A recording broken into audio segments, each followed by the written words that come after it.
Hey guys, Sean Murphy here. Thank you so much for the request. And let me tell you this, from one podcast to another, you can use this for your intro if you want. So if you're ready, here we go. Snooker Loopy nuts are we, me and him and them and me. We'll show you what we can do with a load of balls and a snooker cue. Pop the reds and screw back for the yellow, green, brown, blue, pink and black. Snooker Loopy nuts are we, we're all snooker loopy. Hello and welcome to another episode of the Snooker Loopy Podcast. My name is Tom Mayhew and I'm joined by my very good friend, it's the jackpot, Joe Hannard. Good evening, Hazel. Good evening, everybody at home. And it has been a while, hasn't it, Tom? You know, it's one week we were going to do it, I got unwell, and then we were going to do it another week and you got unwell. But I think, fingers crossed, we're both back to fighting fitness now and ready to rock and roll with some more Snooker Loopy podcasts. So thank you very much for everybody's patience while we have been away. But while we've been gone, Tom, he's only gone and won his first ranking event, hasn't he? The jackpot. One of the stories of the season, you know, definitely so far, but it will be by the end of the season because it was such a huge result. It's been such a massive build-up. He's lost so many ranking titles, especially ranking titles to his good mate, Judd Trump. Yes. And I think for him finally to not just win a ranking title, but for Jack Kozlowski to beat Judd in the final as well on a decider. I feel like if he lost, you know, you could be talking about like a Hendry Jimmy White kind of situation where he just never would beat Judd. So yeah, massively huge for him to do it, and I think everyone was just delighted for him, weren't they? Yeah, you know, it's a long time coming, isn't it? And weirdly, he seemed to play so calmly in that match in the final. He didn't seem to have these normal, or what had become normal, sort of outbursts of blasé play. Is the way. He just looked focused. He looked ready to go. I think very akin to how focused Sean Murphy looked at the Masters, actually, when he won that. So yeah, very, very happy for him, and fingers crossed he can go on and win more ranking events. But of course, it now poses the question: who's the best player out there that hasn't won a ranking event? Do you reckon players want that title? Do you reckon there's players out there like a Mark Davis? Rod Lawler. Do you reckon those people are going, that's me, I want to be the best who's never won? I don't think so. Although I suppose it's a bit of a compliment in a way, especially for the likes of Mark Davis, if you like. You know, Jimmy White and Ding Junhui are probably the two players that you look at that are commonly seen as the best players of all time, never to have won the World Championship, and I feel like they will probably see that as a compliment of how good they are. But with ranked event winners like Michael Georgiou and Jordan Brown in the winners' enclosure, then maybe it's not such a compliment to not be a ranked event winner. Well, I guess you would probably say Mark Davis. I think he's one who always was held up as a very good player who never, I think for a long time, he never even reached a ranking final. And that was a big thing of, the best player to never even reach a final. And then he did that and then didn't win it. But yeah, he'd be up there. Yeah, I guess in terms of Barry Pinches, all these kind of Pinches. I think realistically, it's going to be somebody like a Wu Yizer or a Joe O'Connor at the moment, isn't it? But that could be out of date very, very quickly because Wu Yizer is, of course, in the final of the International Championship as well against John Higgins in the final, which is a real interesting clash of styles, isn't it? Yeah, it's always interesting to see, as much as it is exciting to see matches that are rivalries or, you know, players who have history, whether it is, it's Jack against Judd or whether it's Ronnie against Selby or whatever.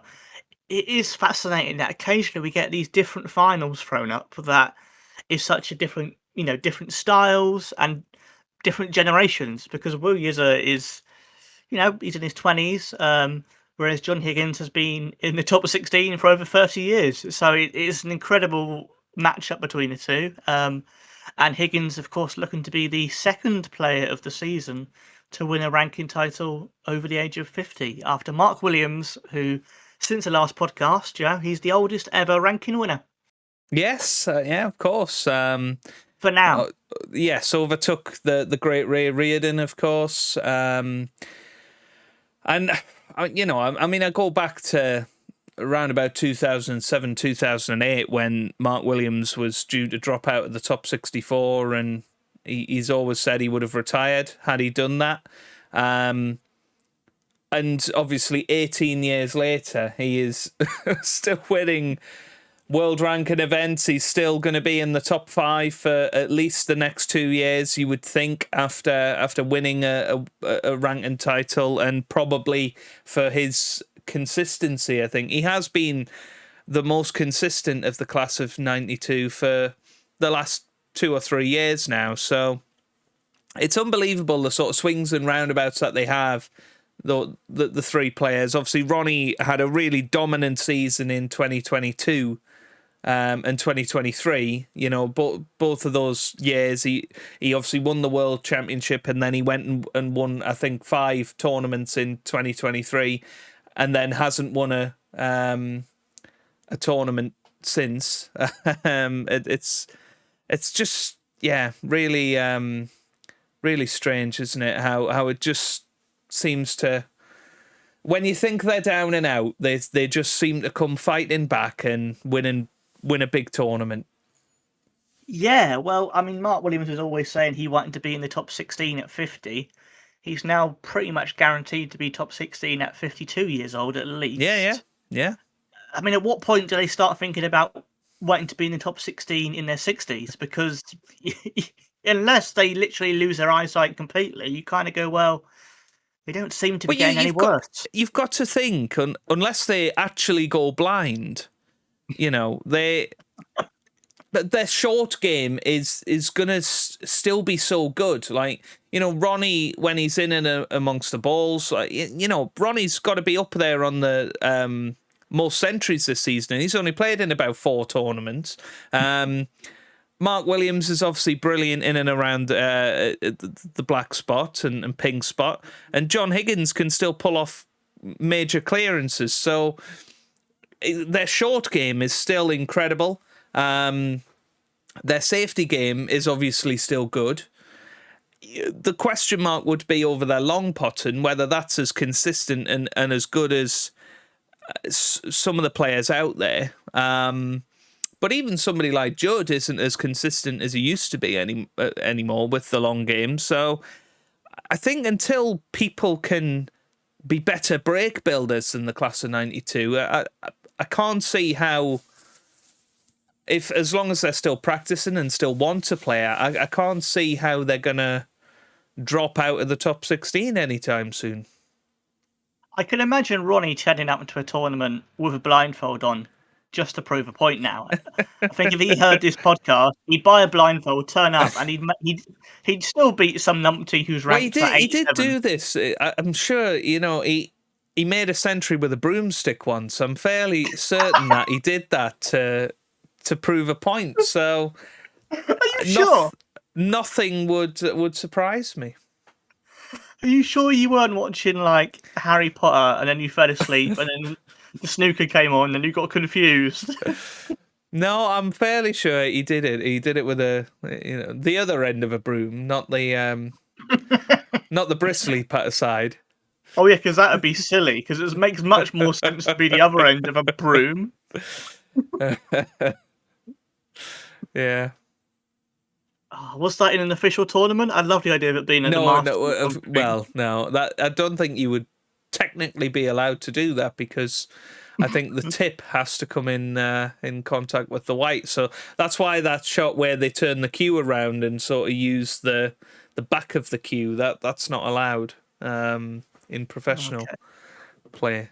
But Yeah, I mean, they're crazy, aren't they? Ronnie O'Sullivan obviously got the final of the Saudi tournament, didn't he? Lost in the deciding frame to Neil Robertson. He got 2-1-4-7s in a match in that tournament.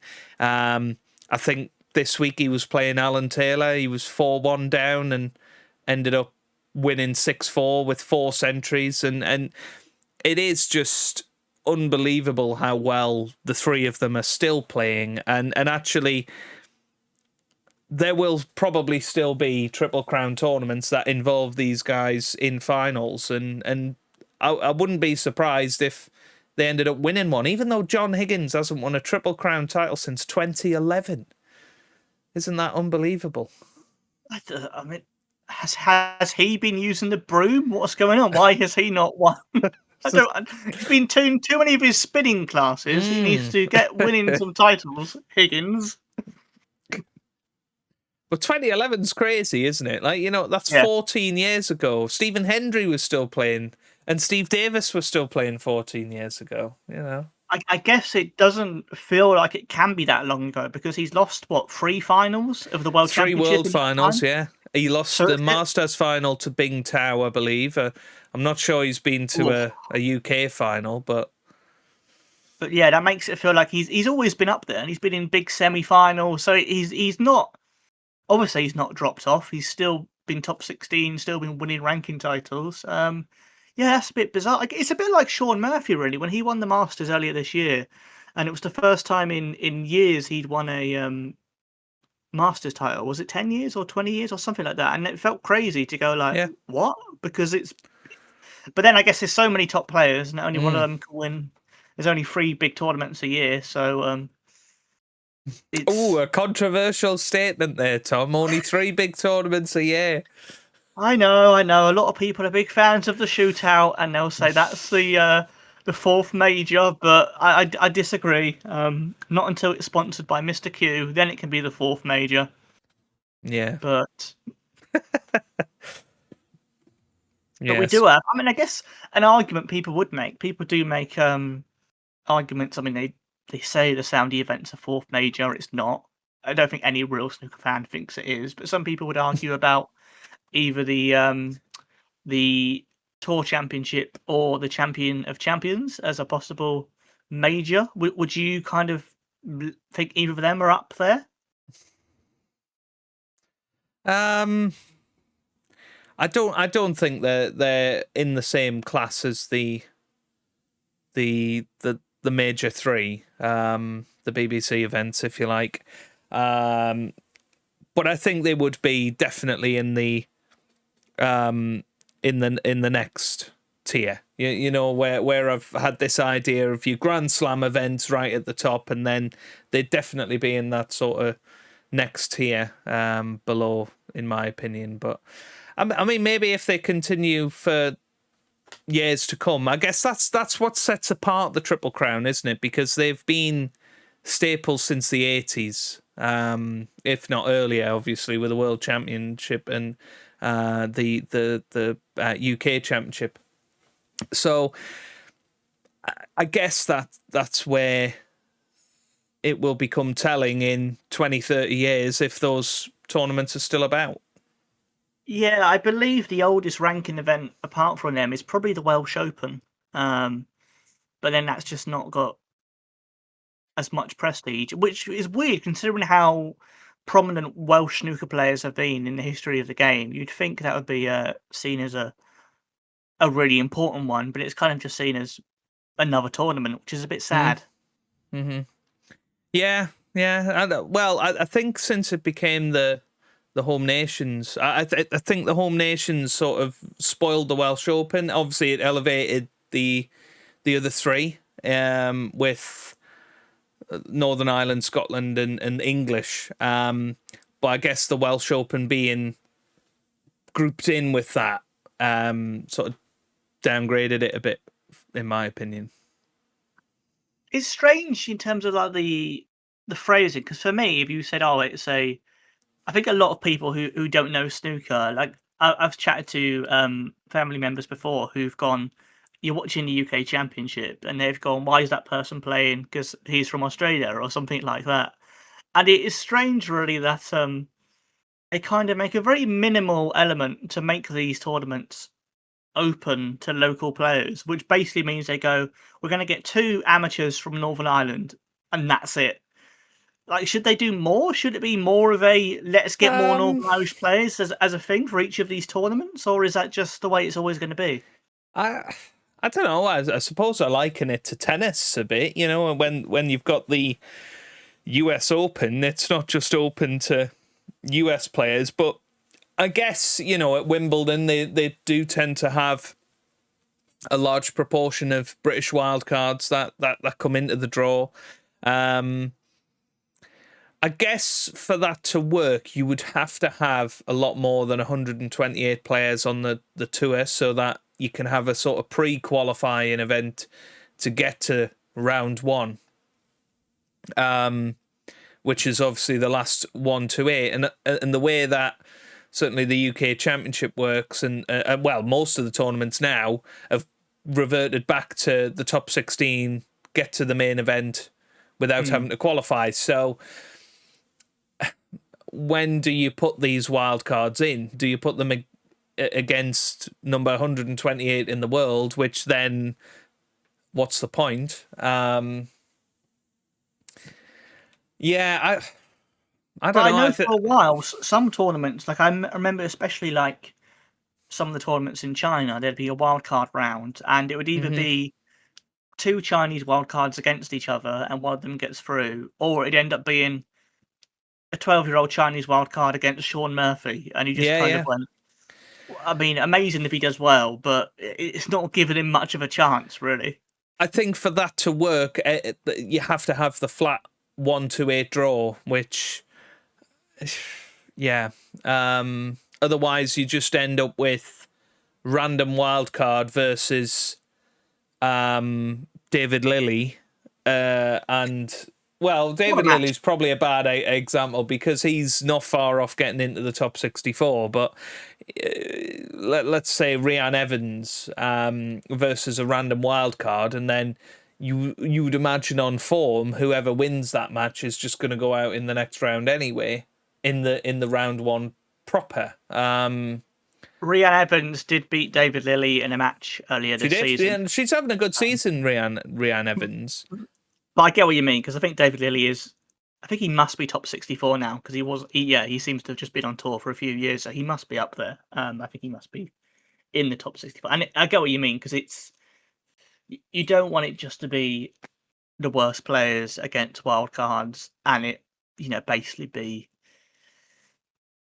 who's going to be the loser in the second round, because I don't really get the point of putting them in that situation. Even though I guess you could argue, well, it is giving them experience of playing in the ranking event. Yeah. It's given them the opportunity on the big table, and I suppose there is an argument, and something I would bring back is I don't know if you remember when the Masters used to have a wild card in it. It used to have a qualifying tournament, and so that one player qualified for the Masters, and it used to have one wild card, and they used to play against 15 and 16 in the top 16. I think that should come back. I think that would be good. It would be nice to have a random wild card in the Masters, whether that be Stephen Hendry or whether that be Jimmy White, players that would possibly warrant that sort of wild card, or whether you give somebody like a Stan Moody an opportunity, somebody that's had a good season.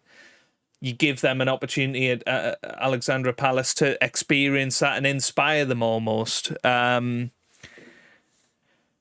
Could you do that on a wider scale at the UK Championship? I don't think you could do it at the World Championship, but could you do it at the UK Championship where 15 and 16 play off against wildcards?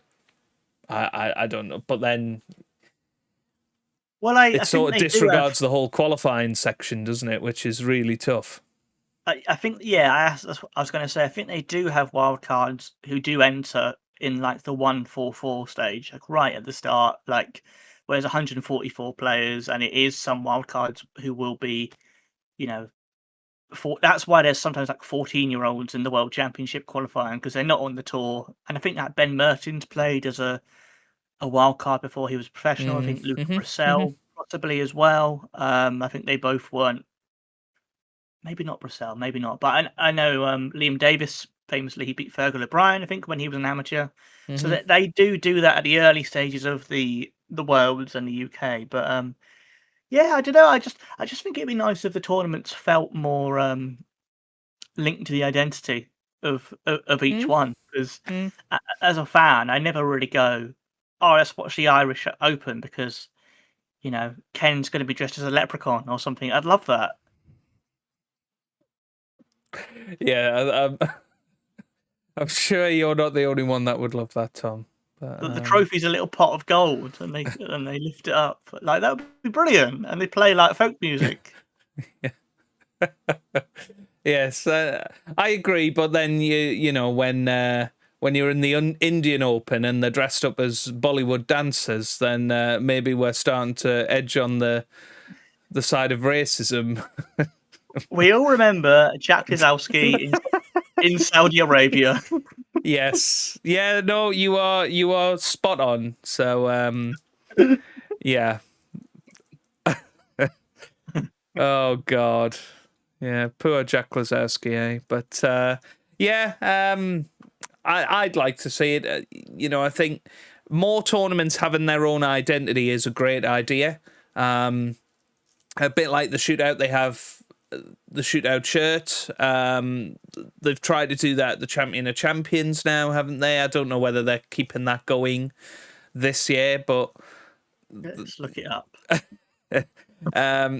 I think keeping the waistcoat and bow tie for the Triple Crown, I think that's a good idea. Obviously, they've gone for the sort of black shirt look in the Home Nations events. But yeah, why not have green shirts for the Northern Ireland Open and red shirts for the Welsh Open and white shirts for English, blue shirts for Scottish? I think that's quite a nice idea. I don't know.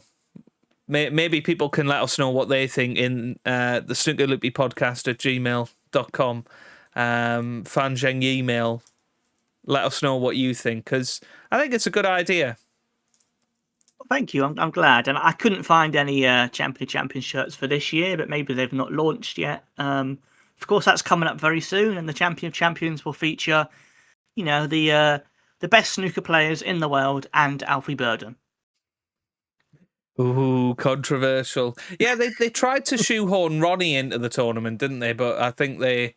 unfortunately for them, because Jack Kozlowski won out of nowhere, their plan failed. So now they don't have Ronnie at the tournament because they initially said Alfie Burden wasn't on the list. Yeah, and it was going to be Ding and Ronnie, wasn't it? I think. Yeah, but then because Alfie won the World Seniors, I think they had to complain and go, "No, he's won the World Seniors. He should be in it." It will be the last time, I think, that the World Seniors is in there, because obviously there's no more agreement between WST and the World Seniors anymore. So I think, to be fair to Alfie, he did win his place, and it is on Ronnie to have won a title, so it makes sense. I agree. Alfie's got it. Although I can see from a marketing point of view, you've gone from going, we have Ronnie O'Sullivan to Alfie Burden, which is not going to shift as many tickets, let's be honest. Well, I'm asking the wrong person here, but who's going to buy the replica Alfie Burden shirt, Me! That's why if it was on sale, I would have bought it. I'd be the only one, me and Alfie. Unbelievable. But... that'll be a good tournament. Obviously, it was set to be the last tournament on ITV, but they have announced in the last couple of days that ITV are going to continue showing the Champion of Champions moving forward, even though the rest of their tournaments are moving to Channel 5 from 2026. So we're going to have snooker on BBC, ITV, and Channel 5? It certainly looks that way, yeah. and TNT. I mean, that's pretty incredible, isn't it? That it's on 3 terrestrial channels at once for what is seen as a bit of a niche sport. But I think that's quite an achievement, really, by WST and by the snooker sport, that it still was seen as relevant by 3 massive, TV companies. Yeah. It is interesting, isn't it, that Sky Sports are still not touching snooker. I suppose it's a good thing, but yeah, it is an interesting one that they've never really delved into that world, considering they've embraced the darts as much as they have. They had the very early shootouts, didn't they? I think on Sky Sports. And obviously they had the Premier League as well, didn't they? But Premier League snooker, that was good. I just remember the shootout being quite tacky because they had walk-on girls, and you had like 50-year-old Nigel Bond with this girl next to him, and you just felt a bit sick. And now we would have 60-year-old Nigel Bond with a girl next to him. Yes, so an it was 80-year-old Dennis weird. Taylor. Oh, he'd love that. He'd have one on each arm if you go in. Here we go. Yes. Brilliant. Here's Absolutely brilliant. Here's Hazel. Here's Vicky. Here's Hazel and here's Vicky. Yeah. And Jill Douglas in the commentary box. Yeah. But yeah, we are getting in towards the proper snooker season. It's November, which means the UK Championship's on the horizon. We got the Champion of Champions coming up, and the all-important shootout next month, Tom, as you said. And the Masters in less than 2 months. It's very, very exciting times, isn't it? And I think this is where people will really get back into the snooker, and it is just a proper sort of winter-spring sport, isn't it, Yeah, because you have, kind of basically have 6 months of it being big tournaments and really exciting, and then 6 months not entirely off, but it's the less prestigious events, the less exciting ones, and then you have this period where it is November to May, where you have the 3 Triple Crowns, you have the Champion of Champions, you have the Tour Championship, the Player Championship, you have the Shootout, which is a bit of a variety and tournament. The Welsh Open. Yeah, exactly. So you have all these events, and you can watch the Welsh Open on BBC Wales. That's another channel you can watch it on. But there we go. You have all these things in it, and it is a real. I think fans at home of the podcast will call it the proper snooker season. I think that's going to catch on as a thing. I hope so. I really hope so, because it is just how certainly we feel about it. I know lots of people don't like the BBC coverage, and I've seen lots of people saying ITV is the best coverage this week, and very upset that it was going to be the last tournament on it. So, yeah, but as true die-hard BBC coverage people, all about the BBC, and all those Eurosport fans went very quiet now that it's expensive. Yes, that's very true, isn't it? And yeah, it's just good to have snooker back on the telly, isn't it? But yeah, any bold predictions for what's going to come up over the next couple of months? Well, I think that Alfie Burden will win a frame. I knew that was coming. And I think that is a pretty bold prediction. I don't know who he's playing. Is he playing? He's playing Mark Williams, was it? Oh. Yes, he's playing defending champion Mark Williams. Yeah, so that'll be an interesting one, won't it? But there you have it. So I think we've pretty much rounded up the big stories of the snooker world over the last couple of months since we had an episode.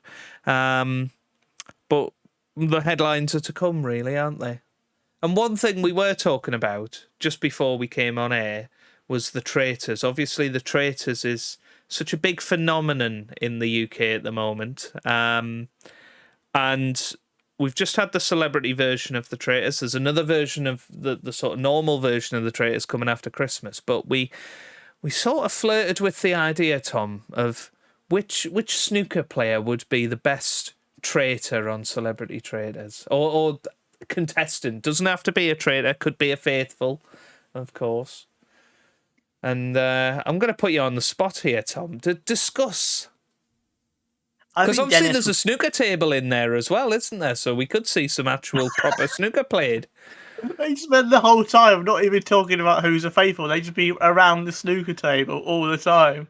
That's all they'd be doing. And Claudia would be going, "Come on, we got stuff to do." And Dennis would be like, "Oh no, look at this, Claudia." He would just be doing that. The lovely Claudia Winkleman. Yeah, don't say that too quickly. You might I haven't seen a fringe like that since Liam Highfield. I think a good traitor. I think Dennis would be so bad he'd be good. Well, he would be Linda, wouldn't he? Yeah, he would. He'd properly like double bluff people. They wouldn't know whether it was a lie or whether it was just him being Dennis. Do you know what I mean? I think he would. It would just be a rinse and repeat of the whole Alan Carr. Series, pretty absolutely much, would. Who would be bad at it? I mean, I think Mark Williams would just not care, and then they'd think that's really suspicious, so they'd vote him out straight away. I think Mark Selby would be too intense as well. He'd just be sort of staring into the souls of people, a little bit like Mark Bonner was on the Celebrity Traitors, where he just sort of stared at people, and they thought that was really suspicious. I think that's what Mark Selby would do. And do you think when they have to write the names on the blackboard, they'd have to go, "Hurry up, Peter Ebdon, you're taking too long." Yeah. And Dennis would write on it, "Satnav Selby," that's what I christened him. And he'd draw a little picture next to it every time, and he'd misspell about half of them, and it'd be beautiful. Who do we think would be a good faithful on there?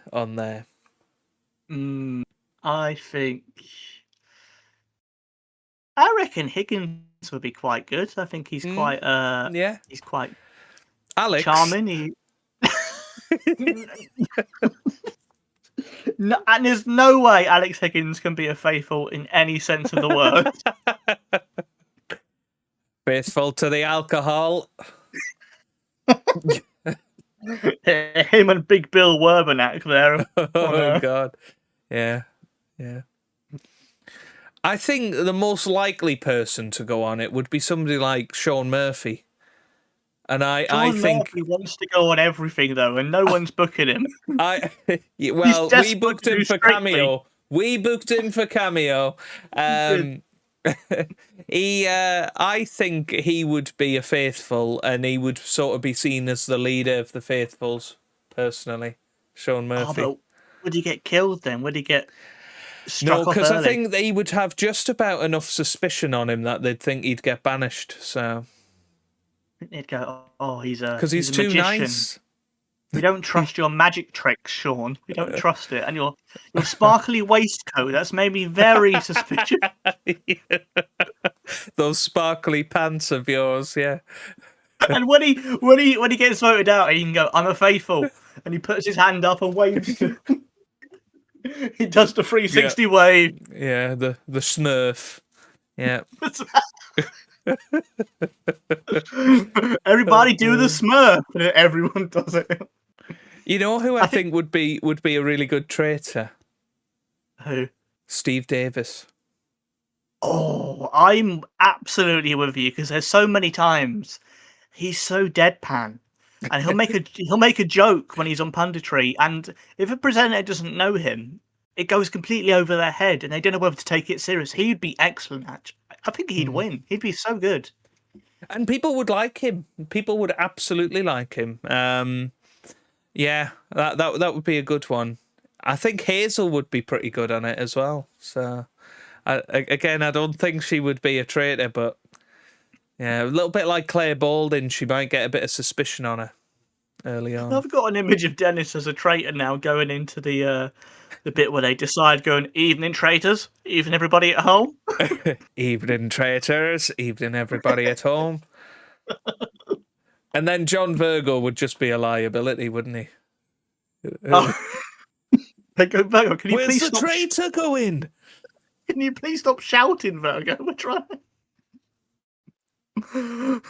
Hang on, I'm the faithful. I also think that John Virgo would look at the camera a lot as well. You know, he'd like look at the camera at people at home and go, "Well, can you believe that?" He'd be breaking the fourth wall all the time. And they'd go, "Who's he talking to?" And he'd keep talking to the camera, and they'd be like, "What is he doing? Why is he?" Oh dear.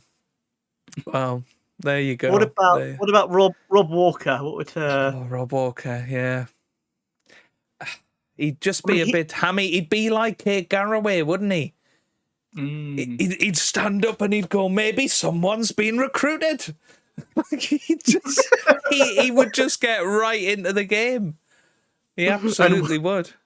Whenever someone's voted out and they're a faithful, he'd go brutal every time. He just go. And he'd go, "That's a lovely carpet there as well." Let's see if there's any clues in this carpet to who's a traitor. And they'd be going, "Can we just get this guy out? He's lost his mind." He started hoovering the snooker table again. Like, can we just get rid of him?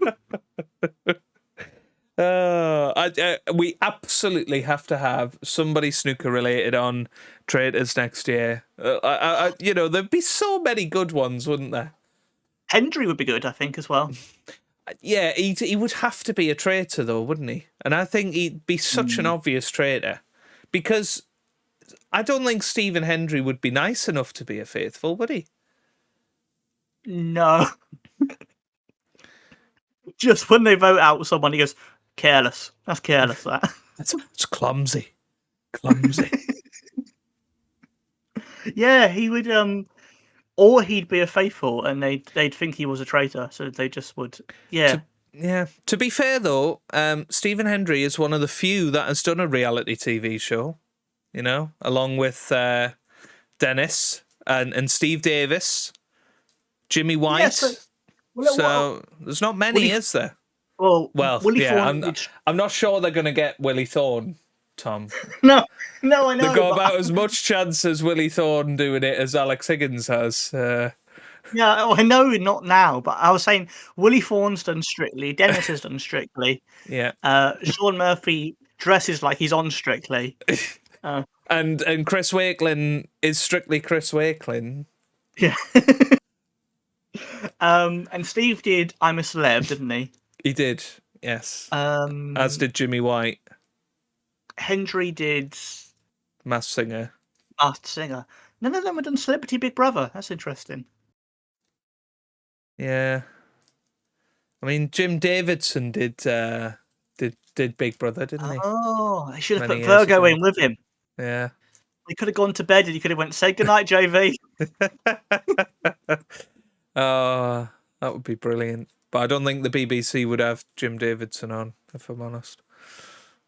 I don't think most channels would have him nowadays. I think he's kind of that ship sailed. It has indeed. But let us know who you think would be good on the Traitors. Traitors or faithful, you know, there's got to be a balance. But yeah, I think my pick, I'm going to go Steve Davis. I think he would be brilliant on it. And it's the right sort of demographic of player, isn't it? Of household name, but lots of people will know who he is that watch the Traitors. Yeah, well, I mean, that's the thing. It has to be one of probably about 5 or 6 players who have a high enough profile to be on something like that. Because as much as me and you would love it to be, "Oh, he's anything but faithful, Dave Gilbert," most people are going to go, "Who's Dave Gilbert?" So it wouldn't work. Even Rob Walker, they'd go, "Who's this bloke? What is wrong with him?" What is wrong with him? A poor guy. Or maybe, that's another thing. John Parrott. Oh, John, yeah, because he was on House of Games, wasn't he? That's the thing that's happened since the last episode. John Parrott was on Richard Osman's House of Games, and he was very good on it. Mm-hmm. Well, yeah, he did used to be the captain on Question of Sport many, many years ago, didn't he? So, yeah. I guess, John Parrott's not a bad shout. But he's lost. He'll none just of go, that- well, I've never watched this show before, so... I've never seen this person before. They could be a traitor. I don't really know. You know. But he was good in House of Games. He's clearly still good at quizzes. He's clearly still got the, he's charismatic. He was funny on it. If people haven't watched it, it's on iPlayer still. So that's one of our recommendations. For lights, camera, Jackson Page, yeah. Oh yeah, Parrot would be good on Traitors. Let's get him on it. But yeah, let us know who your picks would be for celebrity traitors next year on the snooker side of things. Shall we go into one of our regular features, Joe? Let's do it, Tom. Which one do you want? Shall we start with a bit of cue the music?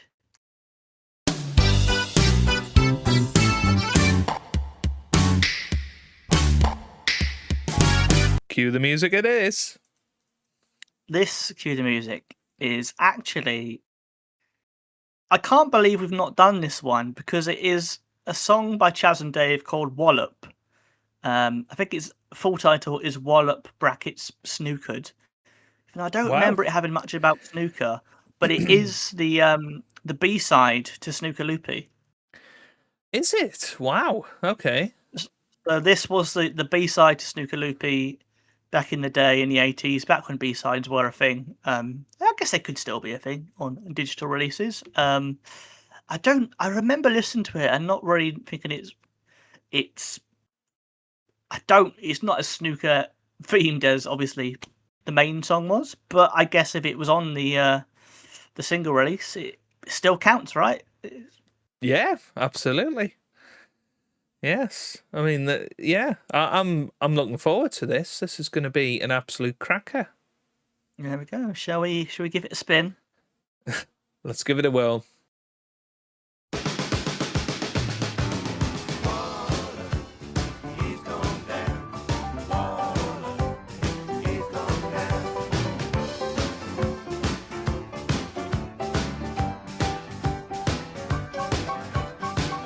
Once there was a boxing match, and both the boys was up to scratch. One had the chat and all of the lip, but the bloke with the poke said he would put the lip to Kip. The lip shouted, "Come on, son, I'll have this fight in one." And the lip danced all around the boxing ring, but he poked his chin too far in, and a big left hook on the chin he took, and wallop, he's gone down. There goes and builds a rocket ship, and three blokes they pushed inside of it. They counted down, the fuse was lit. They says, "Send it up, best of luck, lunatics." They told them boys, "You'll soon adjust. Just bring us back some lunar dust." The captain he shouted when they got there, "And it hot in here, on these submarines, pulled the latch and opened the hatch, and wallop, he's gone down."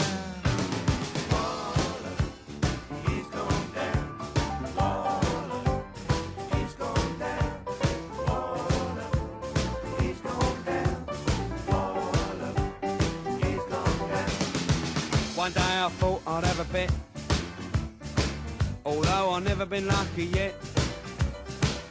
Mustn't Grumble was the name of the horse, and the bloke from the stable said he's gonna win a course. I listened to the radio, the commentator said hello. Here they come over the final fence, all of a jumble neck and neck, but Master Grumble took the tumble and wallop, he's gone down. I parks me lorry round the back, I goes indoors to have a snack. All of a sudden, I hears a noise. I thought, oh no, here we go, them bleeding boys. I run outside, got hold of this yob. I says to him, "You want a job?" He should have kept sodding about with my back lights. He started to holler, "Let go of me collar." He gives me a smack, I hit him back, wallop, he's gone down.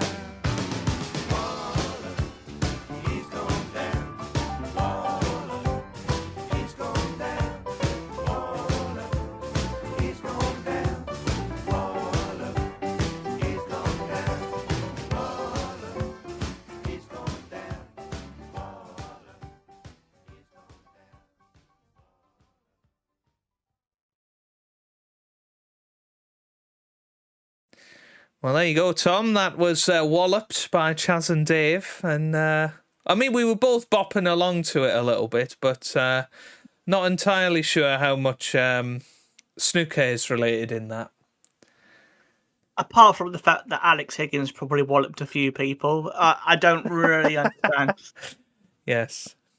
why it has the phrase snookered in the official title, apart from maybe them just wanting to have a reason to put it on the Snooker Loopy B-side. I don't really know. Yeah. I don't. Yeah. Yeah. I guess Yeah. it is as there is a story about boxing which is just linked to Matchroom stuff. There is stuff about betting which links to sport, but it's vague. It's not a snooker song, I suppose, is it? No. But, you know, it sounded like Barry Hearn was singing it, and I think we can take that as being snooker related enough. Yes, and Barry did a good job. Maybe he should get back in the studio. Yes, absolutely. Him and Steve can form a bit of a comeback. Back to world number one, eh?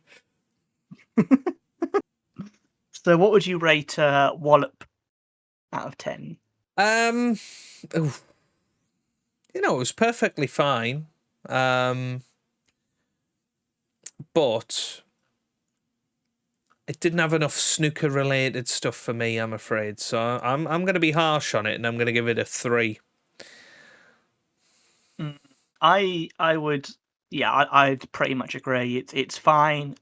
My only memory of this song was I think I saw it was the B-side once on Spotify to Snooker Loopy, and I went, oh, they've done another snooker song, and I got quite excited, and I listened to it, and just went, oh, I don't really know why this is on here. And I'd not listened to it probably for years until just now, and in my head I'd misremembered that. Was there a story about someone playing snooker and hitting them with a cue, and that's why they went wallop, which there wasn't. There wasn't that. Yeah. You could have put that in, and it would have made a bit more sense. You're dreaming about that, just like I was dreaming about Ronnie playing with a broomstick. So, you know. Oh God! Please, no one analyze our dreams because we're very strange people. So don't do that. We are literally Snooker Loopy. But yeah, I'd give it a 3 as well. It's perfectly fine as a song. It's just not about snooker, which is a bit disappointing. Yes, we will update you on where that gets in the league table next time, because I'm on this new computer. I haven't got the league table in front of me, but I will have it ready for the next podcast. But 3 from both of us. It's not going to be very high, is it? But it will be above the 147 pints mix, I'm fairly sure. Speaking of Big Bill, do you want to go on to cue the laughter? Ooh, let's cue the laughter. Let's do it. Come on.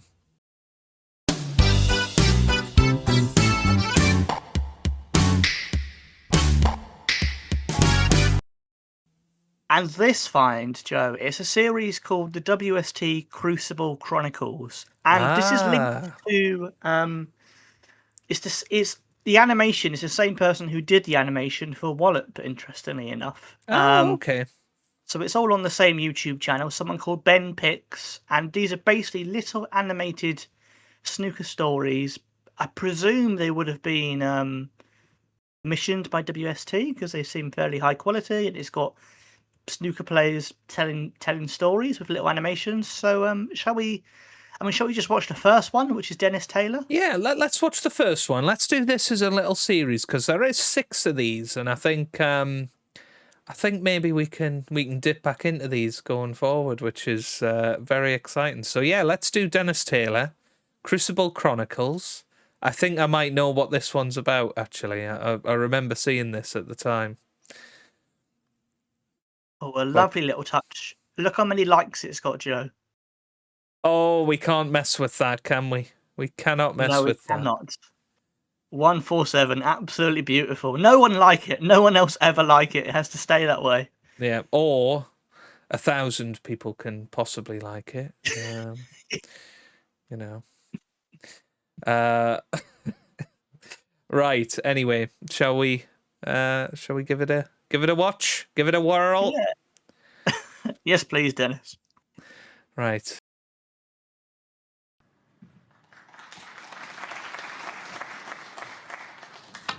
When I played Bill Werbenek, Big Bill Werbenek as they used to call him, And it was his last World Championship, and he was quite a big lad, Bill. He was about 23 stone. So I'm sitting there as he's on this break, and I'm working out. He's been up in the morning, he's practiced 5 or 6 frames, that's 5 or 6 pints of lager. We've played 9 frames in the afternoon, that's another 9 pints of lager. We've got an interval before the evening session, and he had to keep himself topped up. And I had worked out that Bill had over probably 30 pints of lager, and he's walking around the Crucible, looks like he could beat the highest break. And he'd got a shot where he had to stretch across the table. He pulled all 23 stone onto the table, which used to creak in those days, especially with Bill's weight on him. And before he played the shot, as he had his leg raised, the inevitable happened. With all the lager, this was the loudest noise that had ever echoed around the Crucible Theatre. And I'm biting my knuckle so as I wouldn't burst out laughing. All the crowd are doing the same thing. They've heard it on the other side of the arena where the curtain was. And Bill's bright red, and before he played the shot, he slipped back off the table, turned to the crowd next to him, and he said, "Who did that?" And I thought, that's one way of getting out of a difficult snooker. Betfred, proud sponsor of the World Snooker Championship.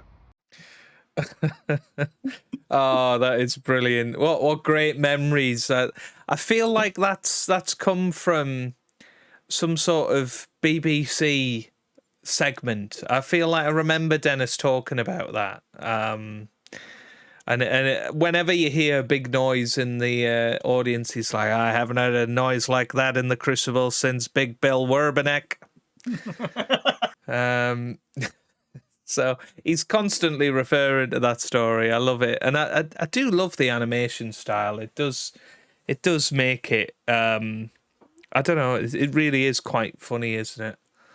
I think it brings it to life a bit. It adds a bit more sort of character to what is the story, and the details are very good. You've got like the snooker fan in a football shirt in the front row. You've got the World Snooker globe from that era. It's clearly like meticulously thought of when the person was doing this design. I think it's a lovely little animation that yeah, well worth checking out, I'd say. Well, we might have to get in touch with them and see if they can animate us a Rob Walker King of the Crucible video for Banksy. Is this going to be what we put all of our time and money into, trying to get Rob Walker a #1 hit? Christmas #1. You heard it here first and last. Yeah, absolutely. But no, thank you for that one, Tom. It was that was really good. And obviously, we've got 5 others that we will try and locate and watch, I suppose, in future episodes, including the likes of John Higgins, Ken Doherty, Sean Murphy. You know, and I can see a picture of Mark Williams standing naked behind a World Championship trophy. So we've got all of that to look forward to. Oh, what story could that possibly be? Who knows? Absolutely brilliant. But yeah, it's been a pleasure as always, Tom, to be back behind the microphone as we're getting ready for that proper snooker season, as we call it, and I'm sure we will have a lot more regular podcasts over the next couple of weeks. So yeah, do make sure that you stay tuned and obviously subscribe to the YouTube channel, which is closing in on 500 subscribers as well, which is absolutely crazy. So thank you very much for all of your support on that. We are at the time of recording 8 subscribers away from 500, so hopefully we will hit that before the UK Championship. And that would be nice to go into 2026 with, and we'll push forward from there. Yeah, fantastic. And let us know your thoughts on any of the stuff we've talked about, whether that's the Snooker Walloped song by Chaz and Dave, whether that's the little Crucible Chronicles videos, whether that's your thoughts on who's going to win the Champion of Champions, or anything we've chatted about, let us know. Yes, absolutely. All the links are down there. snookerloopypodcast@gmail.com. And we will see you in the very near future. probably rounding up the champion of champions. So looking forward to that, Tom. And hopefully everybody at home is as well. Hazel. And we'll see you on the next one.